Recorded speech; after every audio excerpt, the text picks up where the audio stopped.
you probably won't find the right people your first 3 to 5 years, because those people that you're paying like 40, 50 grand a year, whatever it is, probably won't be with you from 5 to 10 years in your business life.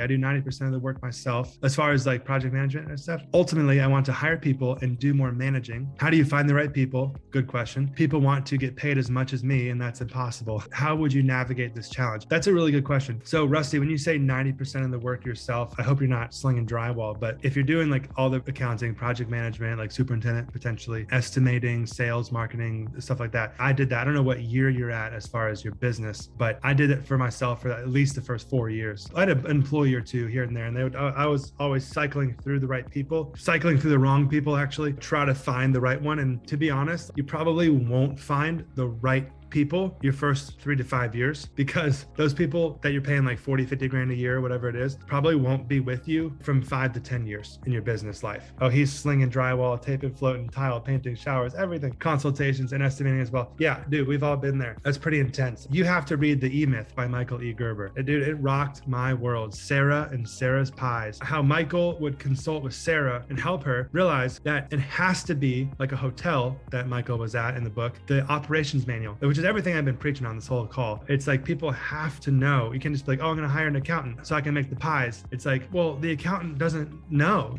oh, they're typing away, but they're doing it all wrong. And she just turned her head for like 4 months and it's like totally screwed up. But going back to this people question, I use Indeed, I use ZipRecruiter and stuff, but most of my people that are amazing, my vice president, my senior project manager, best superintendent, a recruiter. I've paid a recruiter a big percentage. Most recruiters charge 25, 30%. Less than 20% is unheard of. This guy had reached out to me and he's like doing it for like 10%, which is pretty crazy, but it's still on $100,000 salary. That's 10 grand, you know what I'm saying? And I'm paying these guys more. So it's like, just to give you perspective of how much I'm willing to pay for the right people. And so building a construction knowledge test is something I've done to interview, I should say. And it really weeds out a lot of people before we even bring them in, because we just do a video call with them like this. I'm like, all right, go to this quiz that I built on our website and then just like answer these questions. Like if they don't know what a truss is, or like when framing inspection comes regarding MEP rough inspections, in relation to, then like obviously it's after, because like you're like drilling through the studs, you got to like have your framing inspection after. But anyway, a lot of people don't know stuff like that. They're like, okay, but commercial, what's an RTU, rooftop unit? I kind of pull on like their knowledge, and then we get into the more